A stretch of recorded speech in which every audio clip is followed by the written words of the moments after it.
Ok, ciao a tutti, allora sono qui con Mr. Babuna che è un importantissimo neurochirurgo turco che collabora con un gruppo altrettanto importante capitanato da Oktar, cioè Harun Yahya. È un gruppo che sta veramente, diciamo, spopolando in tutto il mondo per una grande cultura, intelligenza, capacità di comprensione, soprattutto per quanto riguarda il campo dell'evoluzione, quindi così. Allora, io vorrei fargli proprio due domande molto specifiche per avere delle maggiori risposte per quanto riguarda proprio l'aspetto scientifico e i rapporti che hanno con il resto del mondo, soprattutto con la Russia. So, what are the scientific motivation for which you think Darwinism is not science? And if that theory is not science, what is it? Religion, philosophy? Well, we look at the scientific evidences very objectively. If Darwinism, which means evolution, would be a fact, they say the species transform to other species randomly and gradually. That's what Darwin says actually. Evolution.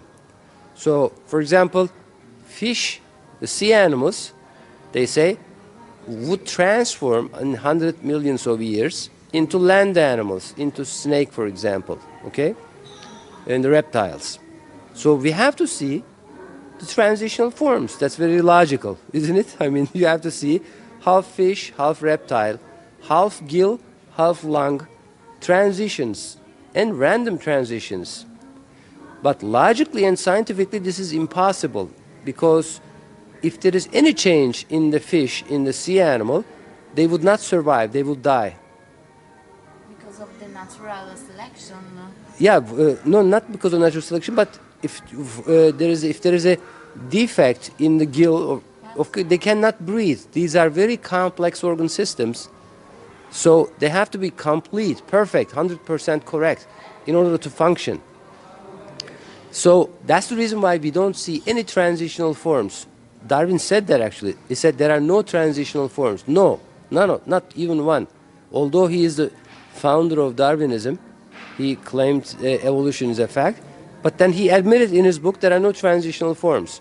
No transitional forms means no evolution, of course. When we look at the fossil record, we see species appear abruptly in the past and never change.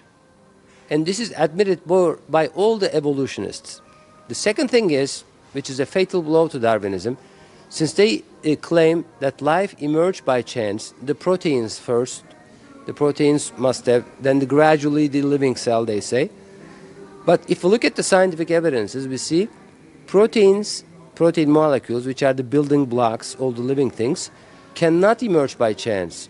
Proteins can only be produced by other proteins, at least 100 different proteins, inside the living cell with the DNA, with all the organelles of a living cell. So proteins can only be produced in a complete living cell by other proteins. This is a deadly blow to Darwinism. Since they say first the first protein molecule and then the other ones, no, says science. Proteins cannot emerge by chance. They can only be produced by a living cell.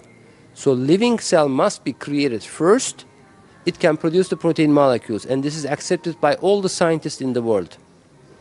This is a deadly blow to evolution. So chance cannot do anything. They say chance created all this complexity and harmony in the living cells, in the atoms, and in the universe. Science says, no, it is impossible. There must be a creator, but it cannot be chance, of course. Chance is nothing. An omnipotent creator with omnipotent infinite intelligence created, infinite artistry created all of this. So this is what science and logic tells us immediately. So what is Darwinism then? Darwinism is a belief, a false belief. So it's called, we can call it a pagan religion. Because at the time of the Sumerians, thousands and thousands of years ago, at the time of the Pharaoh of Egypt, they believed the same thing. Emergence of life by chance from the mud of Nile River and from the mud, and they transformed to other species by the idols, Sumerian says, Lahau and Lahamu. They say idols, they had idols, the idols created themselves first, Sumerian says, and then the living things. Now Darwinism says chance created all the living things like their idols. So it's a pagan religion. It's not science.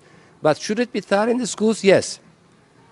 In the pagan religion section, Darwinism can be taught in the schools.